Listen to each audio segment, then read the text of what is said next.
Apologies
for the delay. Thank you very much, everyone, for joining us. My name is Muzi. I'm from the Speakers Firm. Welcome and thank you for choosing to join the Empower Entrepreneurs Digital Conversations, the COVID-19 discussion hosted by EmpowerWorks. A special welcome to our keynote speaker, Mr. Muzi Kuzwayo, Director at Artificial Intelligence, Ignitive MPZ.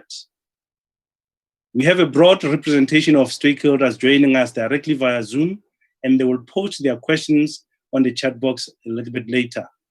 At the end of the keynote, we'll try to answer as many of your questions as possible. Give me a second. To get a direct invite to the next talk tomorrow, the 29th, by Mr. Khanki Matabane, CEO of Black Business Council, please contact our WhatsApp number 082-088-5262 or visit the EmpowerWorks website, where you'll also be able to get information around empowerment, empower women, empower youth, speakers firm, leadership summits, and events. We are live on the following EmpowerWorks digital platforms: YouTube, Twitter, Facebook, and the hashtag that we have been following is Empower Entrepreneurs. COVID-19 has changed the world. In a conversation with a friend of mine, Tsitsi, who is in London at the moment, a few minutes ago, she said that the new norm is going to force us to learn new skills and to rethink everything that we know. What if I don't know what I don't know as an entrepreneur, especially when it comes to 4IR and artificial intelligence? We are looking forward to hearing your view on the impact of COVID-19 on the business and now and into the future. Over to you, Muzi Kuzwayo, Director of Artificial Intelligence, Ignitive MPZ. Over to you, sir. Thank you, Shawa. You know, we have all the technologies that we can think of. We can build anything that we want to build. We've landed man on the moon as human beings. But as Robert Sobukwe said, that the one thing we haven't done well is to be able to extend each other's hands as neighbors. Now, you know, times are tough. COVID-19 is here, but I'm very bullish. I'm very hopeful. I'm very excited about a lot of things. Just before I came on the show, I posted something on Facebook. Somebody, Ishmael Mutlabi, Dr. Ishmael Mutlabi, challenged me to talk about the music that shaped my, a record or two that shaped my way of thinking in music. Now, I did music at school. When I finished Standard 6, when we went to high school in Standard 7, I chose music instead of accounting or business economics at stream. I chose the art school. And everybody at home obviously was shocked. My father was one of the first Black chemists in South Africa. Asked the question, what are you going to do with music? And he'd had a really tough time with getting a job. They always said he was overqualified because of apartheid. So he wanted me to work for myself. And music wasn't going to be one of those. And my grandmother, who only had Standard 1, said, if music is what you want to do, music is what he's going to do. So I ended up doing music. And in music, you have to create things all the time. And my teacher, Mr. Ludumo Makangani, who's I think one of the best teachers of all time, taught us how to hear music. And it's not just about hearing music, it's also about being able to listen to other people, to listen to the people in the choir who are singing with you, to look at the environment, to look at the audience, to look at everything that is happening around you all at the same time. And he was very good because we won the national championships for boys choir with a very difficult song, Handel's Messiah, Sound and Alarm. And sound and alarm, excuse the singing. After many years of not singing, it goes away. And one of the lines in that song that really, really moved me is one that says, justice with courage is 1,000 men. And here they were waging a war against a huge army. And there's just a few of them going through difficult times. And they just keep on saying justice with courage. And I think what we've done, what's happened in South Africa, we've lost the why. Why are we doing what we are doing? Whether it is a brand, whether it's a person, whether it's a company, if you don't know why you are doing something, you lose your way very easily. I've got a friend growing up in Guatemala, obviously as kids we had various friends, but I had a friend in a place called Vergenoeg. We call it Vergenoeg, which literally means, it actually comes from Vergenoeg. It's quite far. If you have got money, you could jump into the taxi, but most of the time we didn't have the money for the taxi, so you have to walk. It's winter, you're gonna come back late, but somebody asked, why are you going all this way? It's because you're going to see a friend. And once you've cracked the why we are doing something, then everything else is easy. The what to do, the how to do it doesn't matter. The difficulties that we go through don't matter because we've got courage, like we've got 1,000 men, even if it's just me. And I think that's what is missing now. And everybody is looking at COVID-19 as if it's the end of the world. No. It's the beginning of new opportunities. It's the end of winter. It's the beginning of spring. It's wonderful. It's beautiful. But in order for you to go through the winter, and Guatemala is a very cold place. It's about 50 kilometers east of Johannesburg. It's very cold. And however cold it may be, you must never lose your faith. You must always think of the why. And one of the things that you must never do is, and an economist said this, no matter how cold times may be, you must never use your furniture to make a fire. Because winter's going to pass, like all other winters before us, like the Rinderpest, like everything else that happened before us. This is going to pass too, like the Spanish flu. And still speaking talking about issues, the music that you asked me to choose, one of the albums that really, really shaped my way of thinking is a guy called Joe Zawinul. He started a band called Weather Report. They call it Weather Report because they had different musicians coming all the time, coming and going all the time. And he used to be a pianist for a jazz musician called Cannonball Adderley, one of the greats of jazz, who even played with Miles Davis, or Miles Davis played in his band. And he wrote the song called Mercy, Mercy, Mercy. When I decided I was going to start my own business back in the 90s, I think it was 1997, the day I decided that I was going to leave, I had 625 Rand in my bank account. I remember that very well. And at the end of the week, or towards the end of the month, I had 125 Rand in my bank account. That's all I had. And I took 80 Rand to go and buy the album, Mercy, Mercy, Mercy by Joe Zawinul. Because it's got a song there, that No Mercy for Me, the one that he wrote for Cannonball Adderley, that says, people go through all their lives complaining all the time. But I'm not one to judge what anybody does. But one thing that I know is that drowning in despair won't get you anywhere. And then the band goes on, dang, dang, dang, dang, and then he goes, I've got to go make my own way. because there's no mercy for me. And Joe Zawinul tells this story musically, and this kind of thing always made me realize what my father used to say. You see, my father was, as I say, he was the first industrial chemist, black industrial chemist in South Africa, was never given a job. And my dad said to me, he drummed it in me, that you will never get help from anybody, least of all from people who are benefiting from apartheid. So you got to learn to be on your own. You got to learn to stand on your own. And there's Joe Zawinul saying the same thing across the Atlantic Ocean. No mercy for me, God, to make my own way.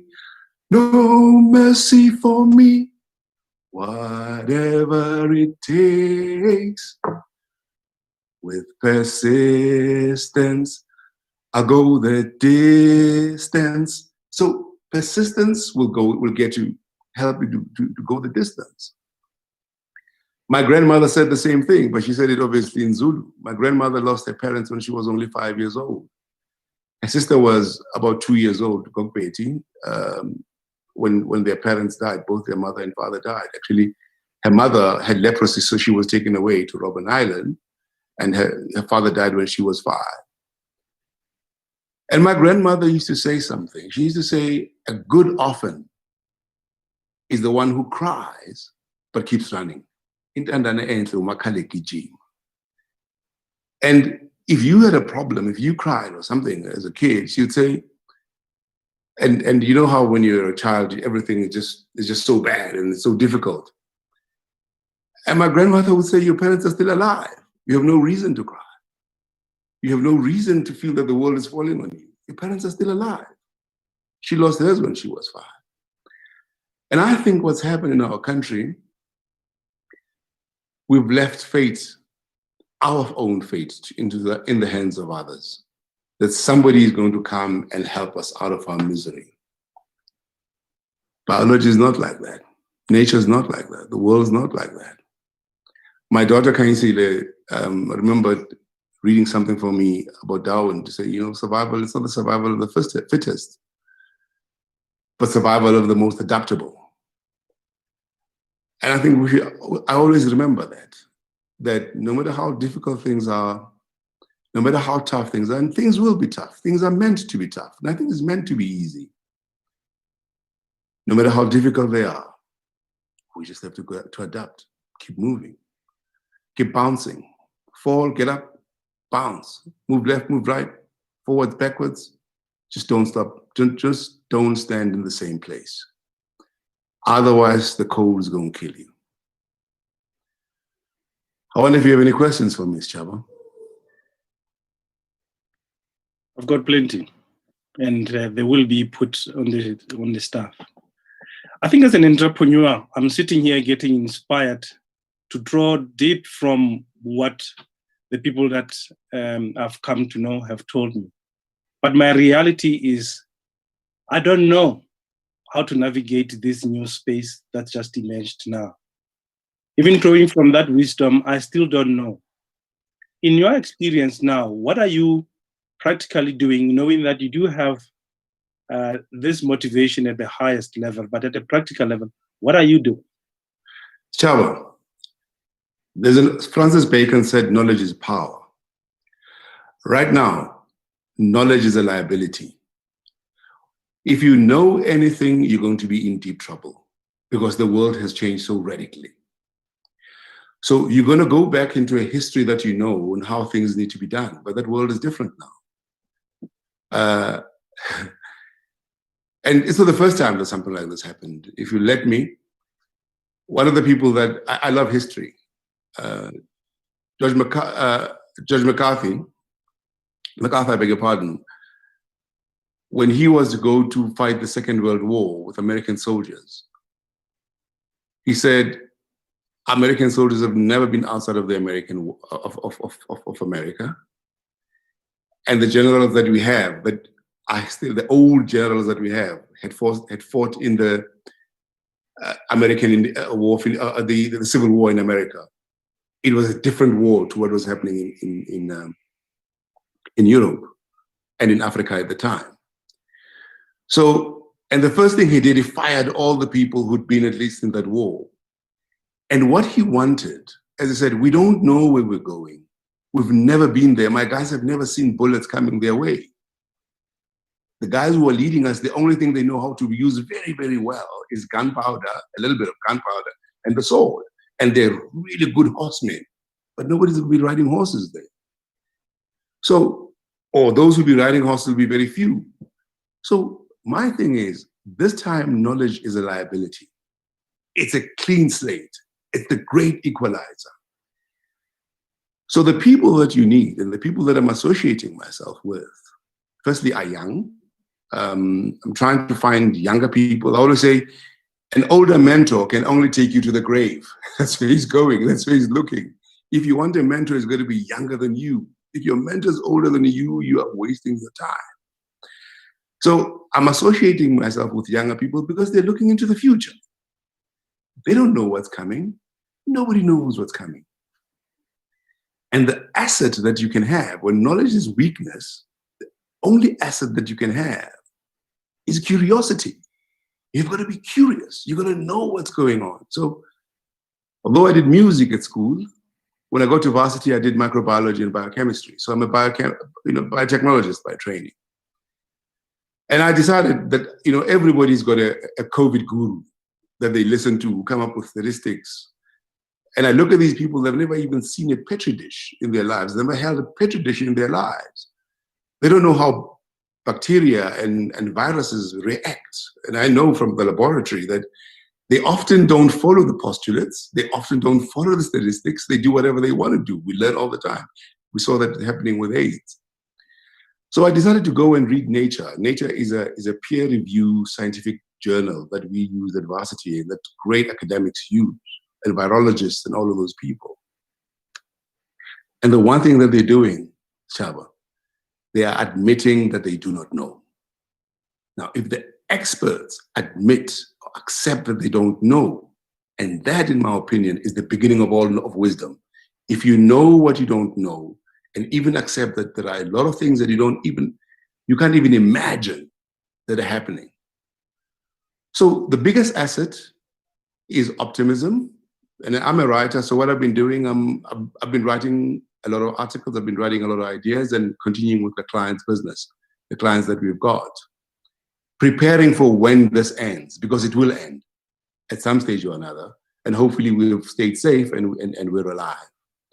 But optimism and keep doing what you do best. And knowing that it might well change. But this is an opportunity to start all over again. So I guess then, if I look at just human intelligence, there's still so much to unpack. But now there's artificial intelligence that just comes into the mix, and I know you are pretty much in the thick of it. What's its relevance, really, if we still have to figure out our own intelligence and intuition, that we have to go deep, and now we have to overlay it with artificial intelligence, especially in the context of a fast-moving world. And now, as I said, businesses are in trouble. They want to make sure that they can survive. How can artificial intelligence help people to know what they don't know, perhaps? Artificial intelligence, it's basically we're using a lot of data to analyze things very quickly. And then it makes us aware of things that we're probably not aware of. I'll make an example. 2 times 1, you know exactly what the answer is 2. But 20 times 39 times 152 times 137 times, if the number becomes a lot bigger and a lot more complex, you need more time to decipher it. So artificial intelligence is helping us with that. But also, what's a lot of the literature that's coming out in the fraternity, everyone has realized that what do you put, the people who first teach the machines that will then learn from themselves have to do the right things. So one of the problems, and they've fixed it now, I love photography. So I've got so many photographs of my children, so many. And I've put them on this program, and it was able to identify them correctly from when they were babies to where they are now. Whereas a few months ago, literally a few months ago, it couldn't recognize the Black people.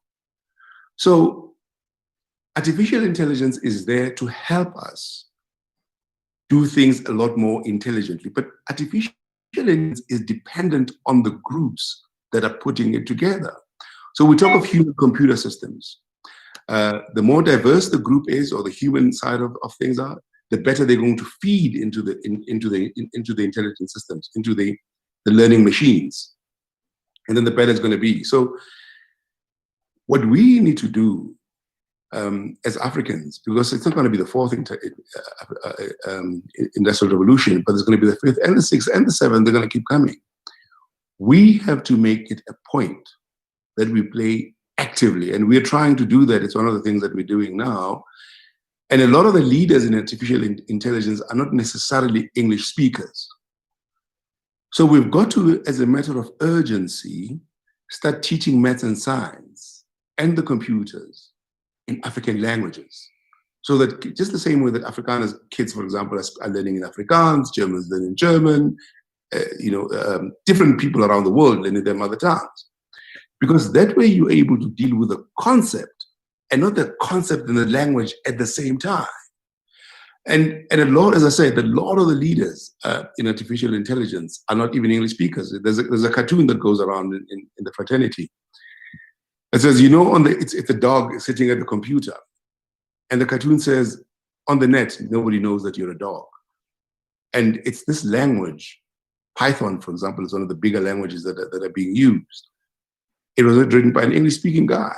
So we've got to remove the artificial barriers that are enabling us to move forward as a people. Okay. There are a couple of questions that people are asking, as well as just some inspirations coming through. So I will also go into some of the questions now. Semi is asking, and I'll go back to Classy. Semi is asking, what will it take to effect radical transformation in the creative agency industry within the medium term? I'm going to answer it this way. There are two things to it. Transformation, you want to change what's happening now. You want to change what, and that means often when you try to do that, you miss the boat. So I'm going to look at advertising industry. When I started in the advertising business was 1993, the profit margins were 35%. I look at the annual reports a lot. Most of the agency businesses are losing money. So if you take somebody and you want to get him into the advertising business the way it used to be, you're going to have a wasted career. What we should be doing is looking at how the communications business is changing and how then we can get into those industries and effect the change in those industries and dominate the new industries. Don't fix history. You can't. It's the past. You can't fix tomorrow. But there are new opportunities that are growing all the time. Let's go into those opportunities and dominate those new industries. Then we're going to make progress. Don't buy an advertising agency. It's making 1%. You still have to go work hard and make the money to repay the money that you went to borrow. So you were excluded. And then when they see that, no, the place is not working anymore, that they leave, they get you to go raise the money and sell back to you. There was a campaign many years ago in the Eastern Cape, and the guys used to say, don't be fooled twice. Look at new things. Do something that is new. The advertising business, the way it used to be, is dead. Don't go there. Find new opportunities, go into new opportunities where you can compete better and be the winner. Winning is the name of the game, guys, not fixing somebody else's problems. You inspired us with your deep knowledge of music, and Classy wants to take you a little bit further there. Says, currently we're adapting to the situation of not going outside. Will music post-COVID-19 still have relevance, and will they have more gigs or more CDs to print? We are moving into digital with technology. You know, let's never confuse technology with substance. We're talking now. A few years ago, we could have been talking on a phone, on a black phone, where that you have to wind before we speak. But the talking continues. So music is substance. How it's delivered, whether through a CD, whether through a record, whether through an MP3, whether through what do you call this, Wi-Fi or Bluetooth, that doesn't matter. It's a substance. And I think you've seen babies, they start to dance even before they've heard anything. I mean, my daughter Zama used to sit there and just open her mouth. She could hardly speak. She was still in the walker, but she would try and dance. Every baby does that. So music is there forever. How we deliver it, that is flexible. And I've just worked on a book. I'm working on a book, and hopefully I'll release it pretty soon. I was just taking photographs of flowers in the morning. And this is what I thought, guys. You've got to be rooted. Every plant has got roots, deep roots, or however, it's got roots. They may be shallow, but it's got roots. And the roots make sure that you're not carried by all the winds and the crosswinds that are coming. And then you need a stem. The stem has got to be flexible enough for the flower to be able to turn with the sun. When I saw with these flowers, the bindweed. And the flower, so that if it's too hot for the seeds, it can turn away from the sun. If it's too cold, it turns and looks at the sun. Now it's been cold in the last few days. The flower has been turning and looking at the sun. When it was too hot, it was turning away from the sun to protect the seeds inside so they don't burn to death. Why don't we learn from that? Let's have our principle. Let's be rooted in the why, the principle. Let's be flexible. There are people who refused to use digital cameras, but everywhere is a digital camera now. So let's not disadvantage ourselves by not being flexible and moving with the times.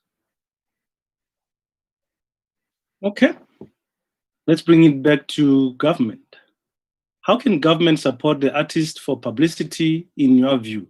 The biggest problem of artists is that they don't receive opportunities to perform, more especially local artists. Chaba, I grew up in a time, the best 26 years of my life, I lived in a government that did not want me. I remember the day they took my citizenship away. My citizenship was written, it was actually in my birth certificate, where it said citizenship, there was nothing. And then I had to go get a pass. When I go to the pass office, I remember the guy scratching South Africa and putting me to KwaZulu. I had never been to KwaZulu in my life. I had never been. And my father's was Pedi anyway. He decided I needed to go to KwaZulu. So I grew up with a government that didn't care for me. I have no reason to believe the government will ever care for anybody. So if you want, as Joe Zawinul said, no mercy for me. So things have changed. Maybe government is supposed to be more responsive. I don't know, but that's the area that's beyond my competence.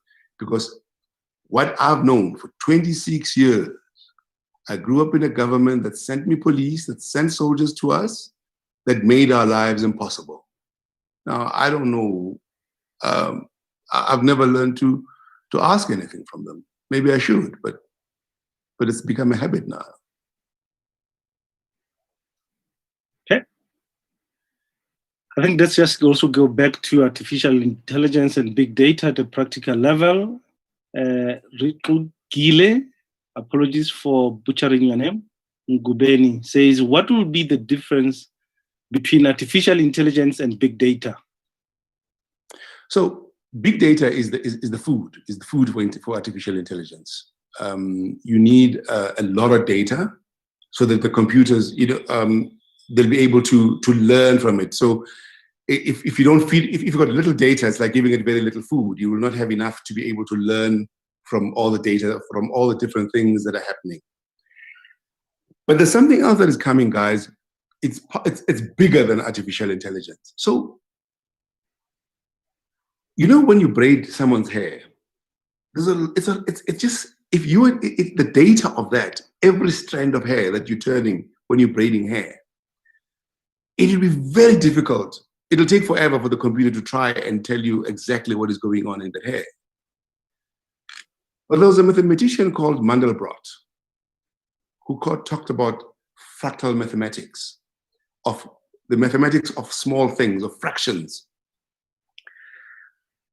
And how he started thinking about this was that if you look at nature, no tree is perfectly circular, is perfectly round, the stem.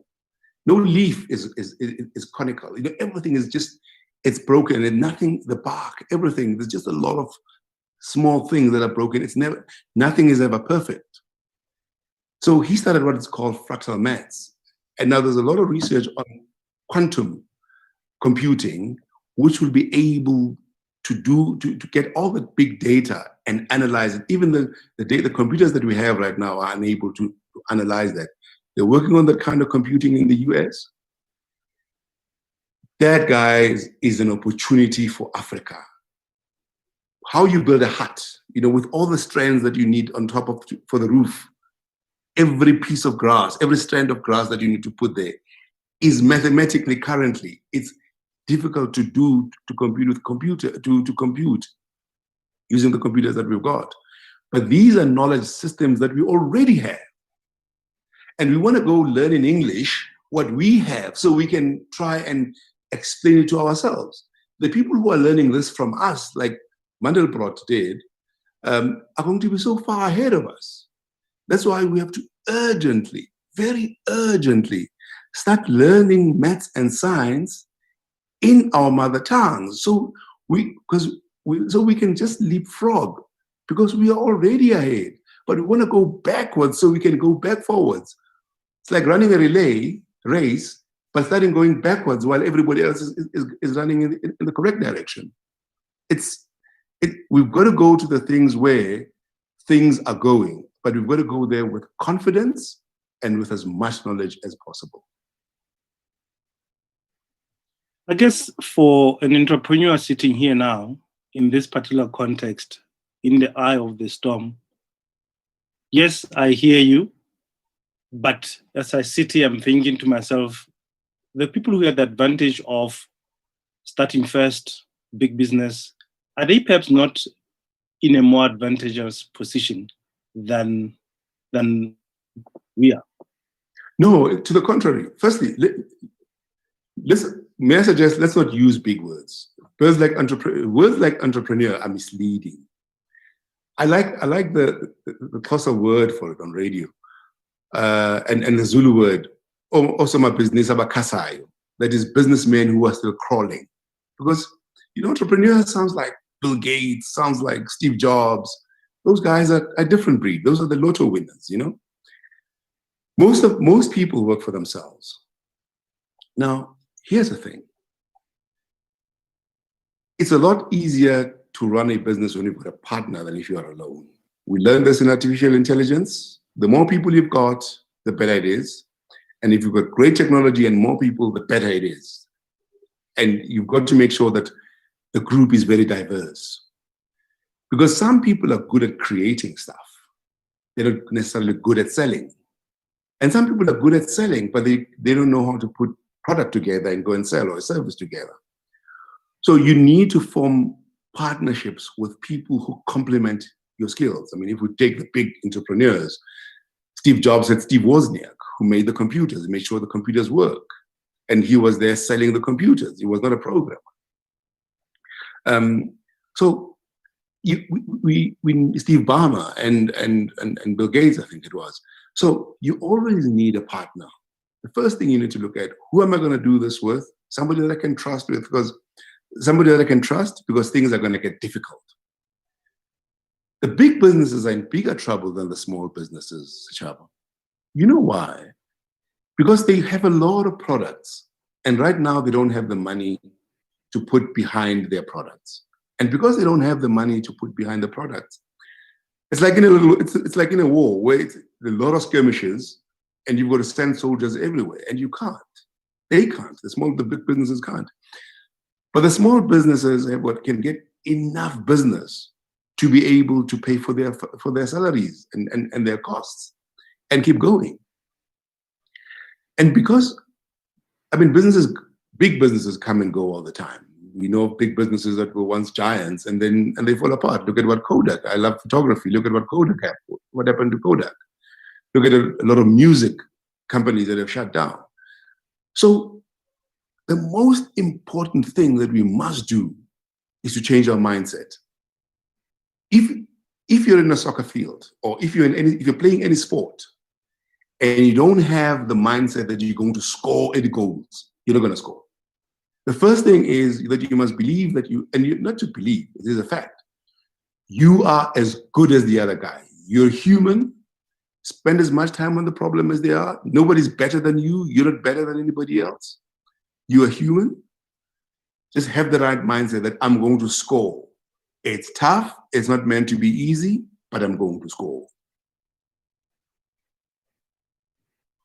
Thank you. I think going back to what we spoke about in terms of let me not paraphrase what Bawi is saying. I've taken 5 minutes to read what Bawi is saying, so let me just read it. I hope you get it.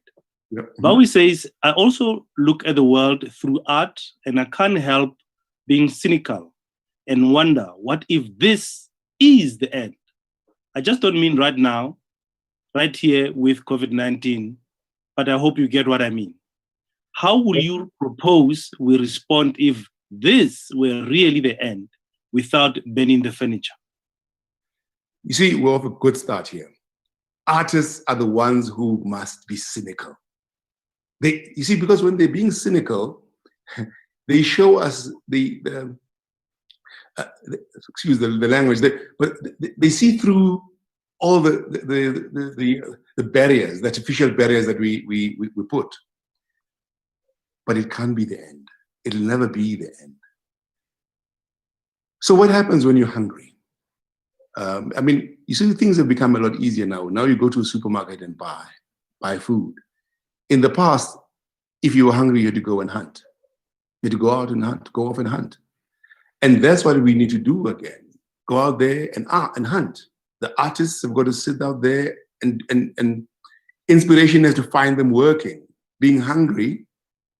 And for them, hunting is painting or playing or writing music or doing whatever artistic work that it is that they do.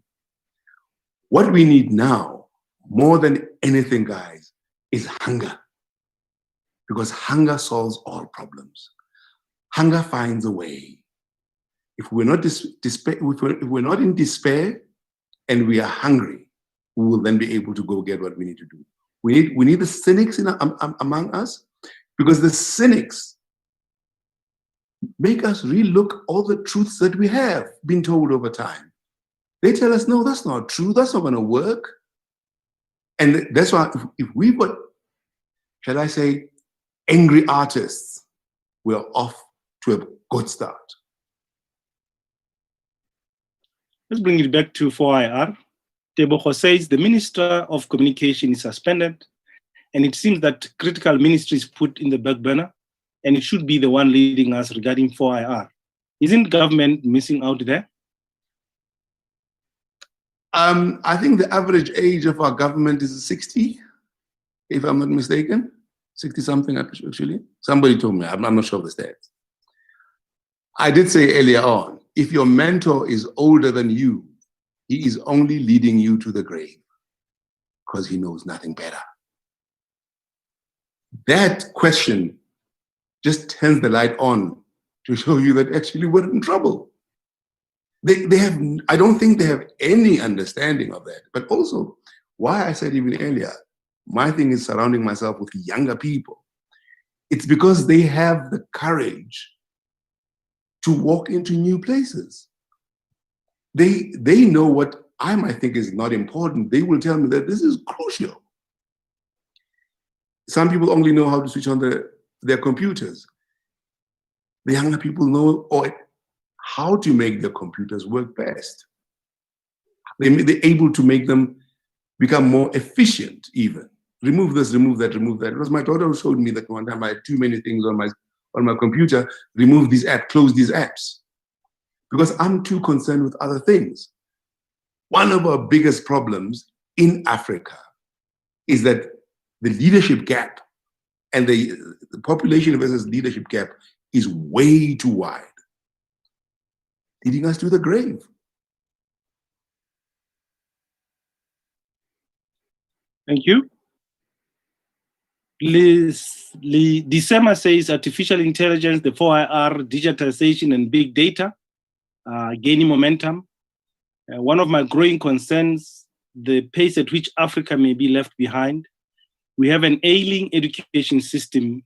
Do we stand a chance in South Africa and Africa at large? I guess locally focus on the education system. So sorry, what's the name of the person who asked the question? December Monari. December. Africa is you. You know, we have a saying in advertising that the consumer is not the model, she's your wife, she's your sister, she's your brother, or he's your brother. Africa is you. You must do something about it. Nobody's gonna give it to you guys. We need to be hungry. You need to be hungry, because if you're hungry, you're gonna do it. Nobody's gonna bring a tray and say, Africa, it's your time. It's not gonna happen. We must do it, guys.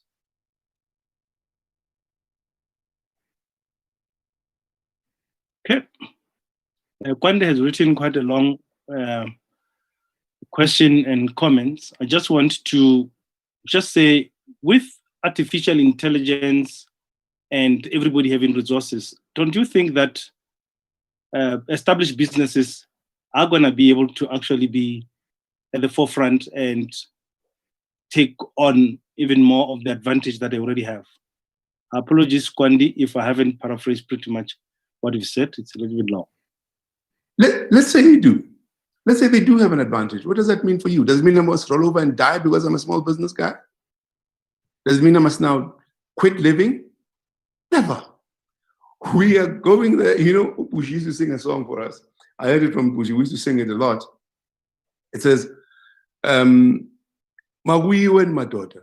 Magui wen madoda. Magui wen mfazweni. Let's go and let's go to war.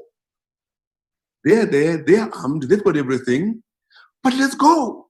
So they've got all the money, they're big. Must you resign from living? Never. We are going there and we're going to live and we're going to have good lives. This is your life. Nobody owes you any living. Nobody owes you anything. When you're hungry, it's your job to make sure that you put food in your stomach. When you're thirsty, it's your job that you go down to the river and put water down your throat. It's your life. Do something. Nobody's going to do it for you. Nobody. They've got too many other things to worry about. Not for you. They've got their own kids. They've got their own businesses to run. Your job is to make your business work.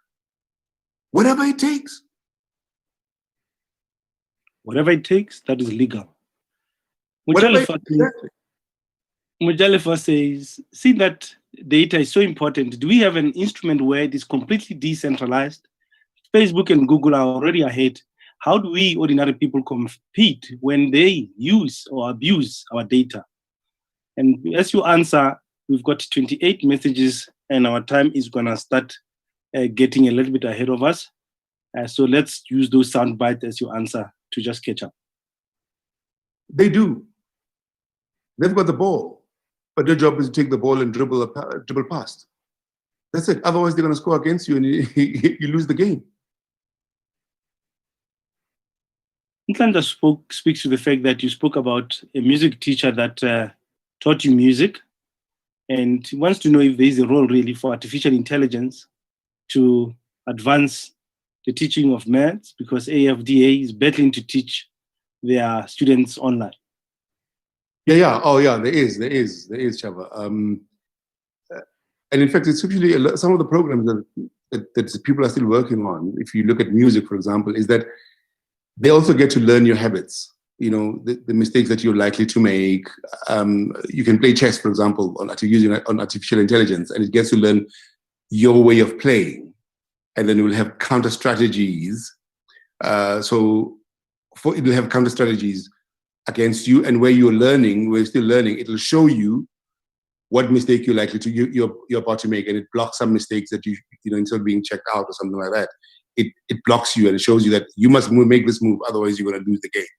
So the same principle can be used in teaching maths, and it's a question of just putting a language there, then you can teach in the mother tongue. Cool. Paul also says, Muzi reminds me of Fela Kuti. Teach, do not teach me nonsense. Very liberating. Oh, it's my favorite song. It's my favorite song. A guru teacher teaches something, and the student must make a mistake. Yes. Cynthia says, thank you for sharing informative information with us. I learned a lot from this conversation. Don't leave us, Cynthia. We still have quite a bit to go through. Lebogan says, very true, Mr. Kuzwayo.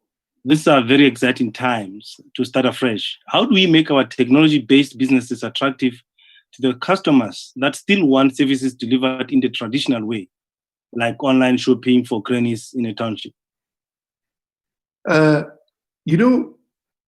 Technology, the biggest hurdle for any technology is adoption.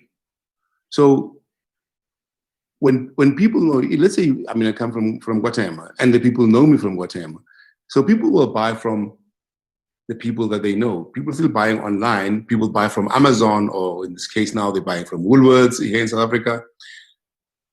Never forget to build a brand, because people want to know that the money that they've put in through the line, they didn't see the person whom they paid,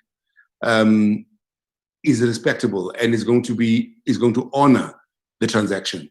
So building technology, the most important thing is getting that technology adopted and trusted. And those two things require you to build a brand. And you don't have to put money in advertising.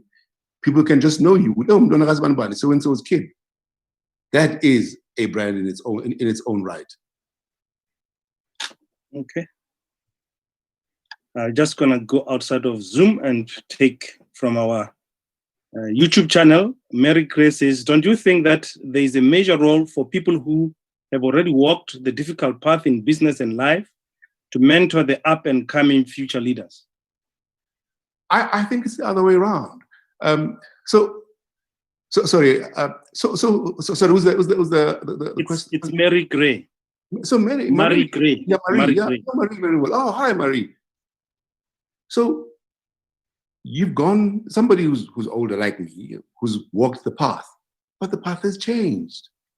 So what you want to do is you want to create a human computer system. As I said, that's artificial intelligence. Because the last thing you want to do is to take people who know how to fight, who fought the last war and fought it well. But the war has changed completely today. We saw during the first Gulf War in Iraq. I love watching the news. Here are these Iraqi soldiers digging trenches. They dig trenches, they're going to sit in trenches because their generals last saw Second World War. And the Allied forces come with aeroplanes and just bomb them from afar. A kilometer, 10 kilometers away, they send a missile. You're stuck in a trench. So it's very dangerous. We're seeing it in our country where the government ministers are 71, 72 years old. And with all due respect, we have a president who's known for sleeping. We've seen so many pictures of him in meetings sleeping. He's old. It happens, and you need that agility. That's one thing. But the second thing also, it does not mean that just because you're of a certain age, you'll be put out to pasture. Ray Kroc started McDonald's with his retirement money. Dr. Wessels, who brought Toyota into South Africa, brought Toyota with his retirement money. It was pension fund. Both guys used their pension funds to start the business. Colonel Sanders was an old man when he started KFC. And last, Mr. Chaba, we've got a lot of questions. You're most likely to succeed in business if you're over 40, 46 and upwards. You're more likely, those businesses have got greater chance of succeeding than the smaller businesses. And in a lot of instances in the business, when you see the entrepreneurs, what they don't tell you about are the guys who funded the businesses, because the business needs money. So that you're old does not mean you should mentor the young ones, I don't think. But also that you're old doesn't mean you must give up. Nelson Mandela was, how old was Nelson Mandela when he was president? He was 70-something. So that's the thing. But he had a lot of young people underneath him. Thabo Mbeki was in his 40s at the time. A lot of young people were in his cabinet. Exact opposite of what is happening today. Cool. James Koza says, how can we change our mindset from the traditional thinking? I think you just change the way you look at things. Do things a little differently. Just have a routine. When you bring in a new culture into your own self, for lack of a better phrase, make sure you wake up at 5:30 every morning. At 6 o'clock, you start a particular routine. It's amazing. It sounds very innocuous, but changing your routine with small things like that, by doing that, your habits, you form new habits, and you start to look at the world differently. I hope I pronounced this name correctly. I think it's Funikula. Says this is the reset button Africa needs. This is the opportunity to emancipate ourselves. COVID-19 has pushed us off the edge and forcing us to learn to fly. Here is a way out of Egypt. Let's walk to the land of milk and honey. Absolutely. I mean, like, amen to Londau. And many other compliments that pretty much say, so proud of you. Muzi remind me of the late Huma Sikera. Let me see.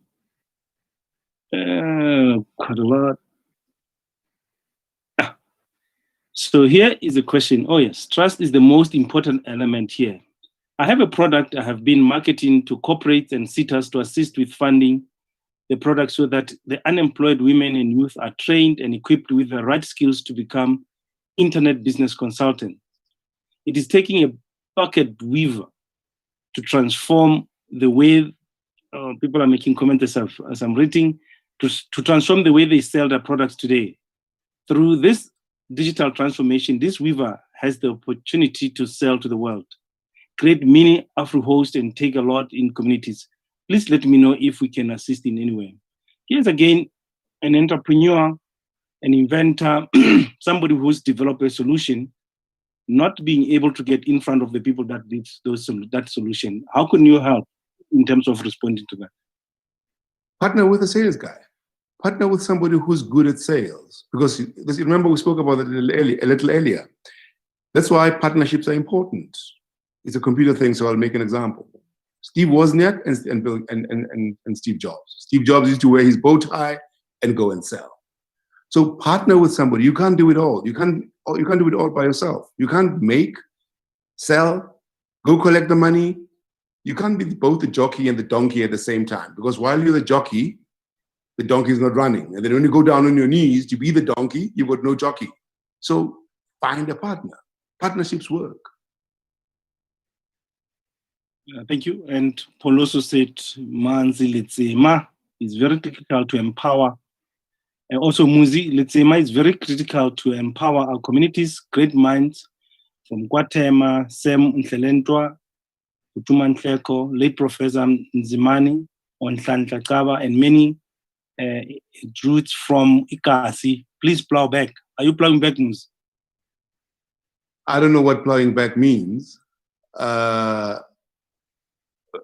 don't know what plowing back means, but there are a lot of things that I'm doing in my township that I grew up in. We do a lot of things, and we don't like to talk about things. No, we why we don't like talking about the things that we do, Sichaba. Then we focus on the wrong things. If you're gonna give quietly. I believe the people who gave me never made a noise about it. Why should I make a noise about it? Here was I was going to talk to about how you have given me inspiration and many things. So let me keep quiet then. You know, giving, when you give with your left hand, your right hand must not know what you're doing, or vice versa. I work in the advertising business. I grew up in the advertising business. There'd be companies that give 100,000 Rand and then spend 1 million Rand telling people that they spent 100,000 Rand. That's immoral. If you're going to give for show, if you're going to help people because you want it to be known, that's immoral. Don't do it. You know, don't do it for the sake of the people who are receiving. Because now you're not giving them an opportunity quietly. Like I say, I'm the one who tells people that so-and-so helped me, so-and-so helped me. They've never said anything to that. I'll make a very good example. For years, a musical example, Roberta Fleck eventually fired Luther Vandross, or Luther Vandross says that. And it's because Roberta kept on saying, I want you to go and sing on your own and stop being as a background singer. And yeah, what I do and how I help people and for the sake of modesty, I never mention it. But the main thing is to play your part and give without expecting anything back. It's got to be, 25% of your time should be about helping other people and without getting a cent. Nobody got an award for being the best beggar in the world. But for giving, you do. But give quietly. You've got to do it quietly because it's dignity for everybody involved. And we've created a culture of begging. We've created a culture of, I expect you, Sichaba, to give me business. So just to remind you, remember the first time we met, we'd pitch for your business at McDonald's, Sichaba. And we threw everything at it.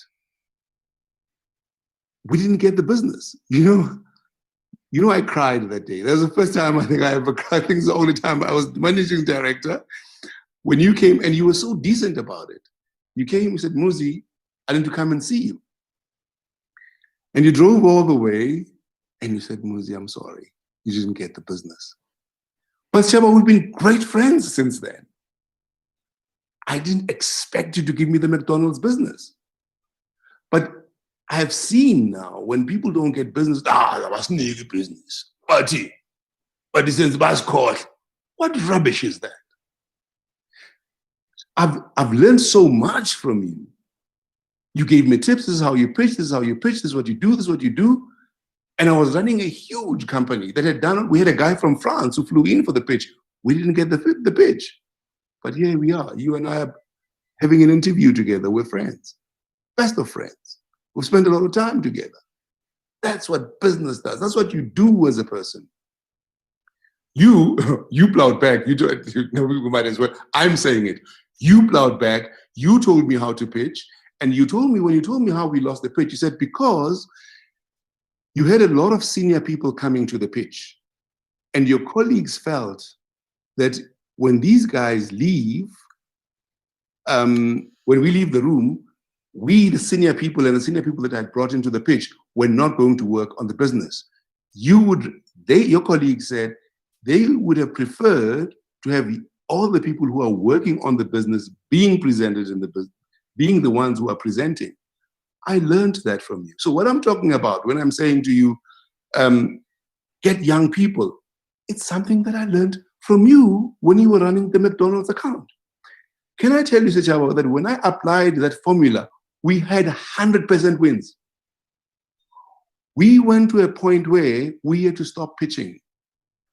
And I'm telling you, with the greatest modesty and with absolute modesty, there was a time when we were getting 100% pitch and we stopped pitching.